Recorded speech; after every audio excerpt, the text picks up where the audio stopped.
Assalamualaikum warahmatullahi wabarakatuh. Nama saya Ulima Atika Rahma dengan NIM 175101109 dari kelas Analisis Sekuritas S. Di sini saya akan menjelaskan mengenai apa sih reksadana itu. Berikut penjelasannya. Apa sih reksadana itu? Reksadana adalah salah satu alternatif investasi bagi masyarakat pemodal, khususnya pemodal kecil dan pemodal yang tidak memiliki banyak waktu dan keahlian untuk menghitung risiko atas investasi mereka. Definisi pasar modal menurut Undang-Undang Pasar Modal Nomor 8 Tahun 1995 Pasal 1 Ayat 27 yang menjelaskan reksadana adalah wadah yang dipergunakan untuk menghimpun dana dari masyarakat pemodal untuk selanjutnya diinvestasikan dalam portofolio efek oleh manajer investasi. Ada 3 hal yang terkait dari definisi tersebut, yaitu yang pertama, adanya dana dari masyarakat pemodal. Kedua, dana tersebut diinvestasikan dalam portofolio efek. Dan yang ketiga, yaitu dana tersebut dikelola oleh manajer investasi. Reksadana dirancang sebagai sarana untuk menghimpun dana dari masyarakat yang memiliki modal, mempunyai keinginan untuk melakukan investasi, namun hanya memiliki waktu dan pengetahuan yang terbatas. Selain itu, reksadana juga diharapkan dapat meningkatkan peran pemodal lokal untuk berinvestasi di pasar modal Indonesia.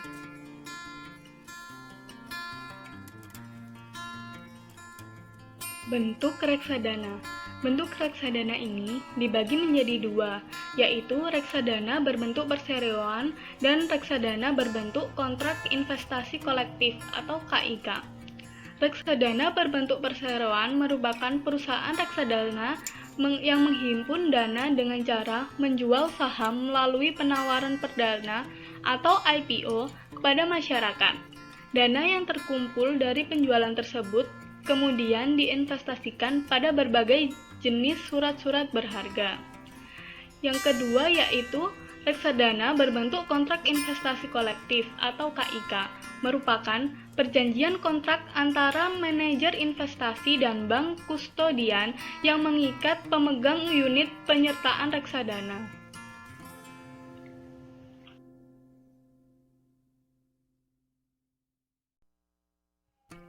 Karakter reksadana dibagi menjadi 2, yaitu reksadana terbuka dan reksadana tertutup.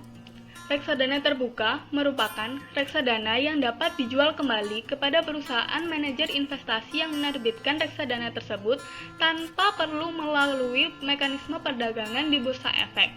Sedangkan reksadana tertutup adalah reksadana yang tidak dapat dijual kembali kepada perusahaan manajer investasi yang menerbitkannya, tetapi ditawarkan kepada masyarakat melalui bursa efek Indonesia. Jenis-jenis reksadana. Reksadana dibagi menjadi 8 jenis, antara lain reksadana pasar uang.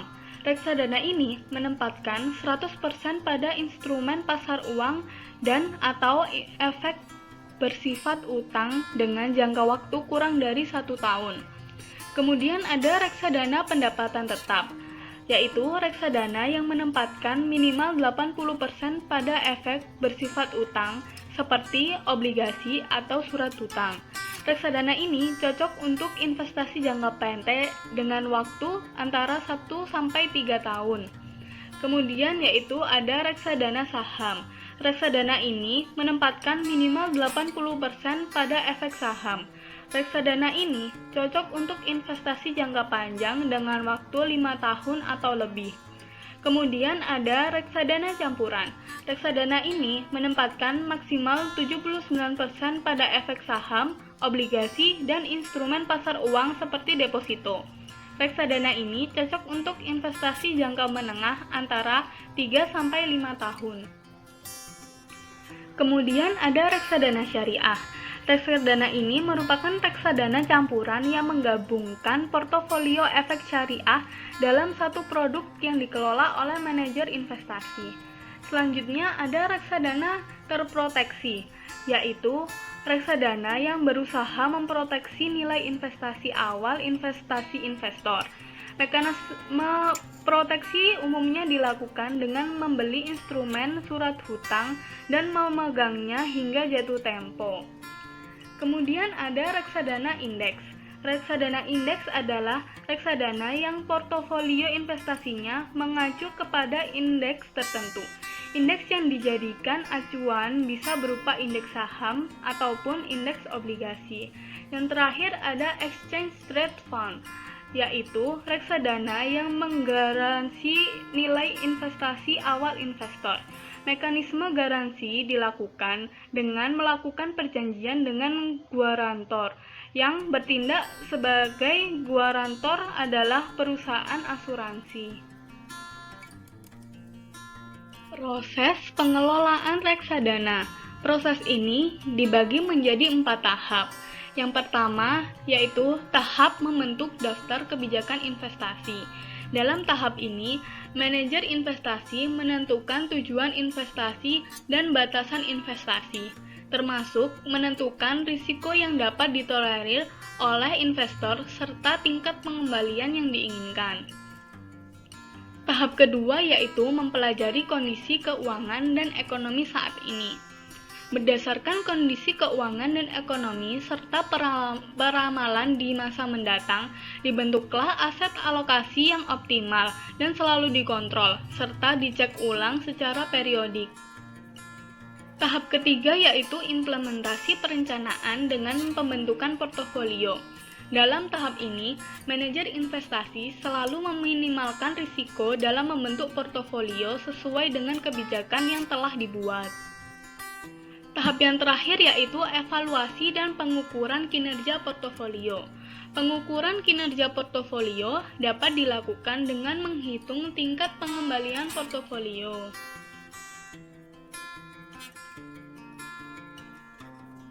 Kelebihan reksadana.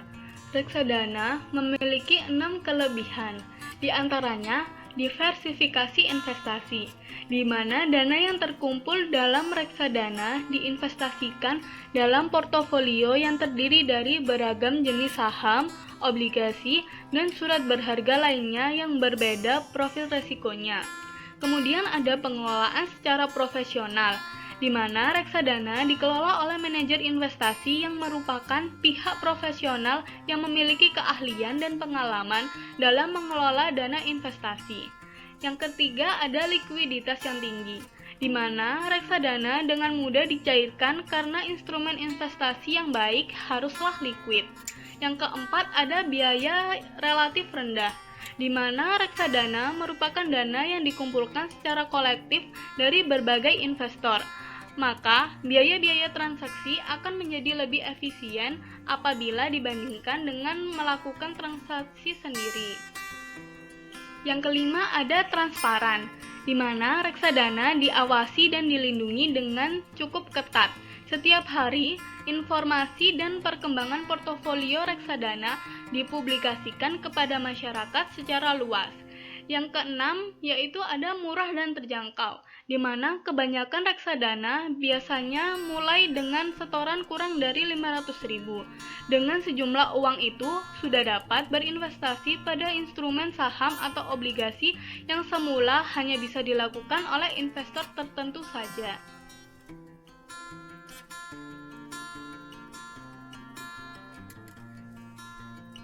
Risiko reksadana. Reksadana ini juga memiliki risiko, yaitu yang pertama, risiko berkurangnya nilai unit penyertaan.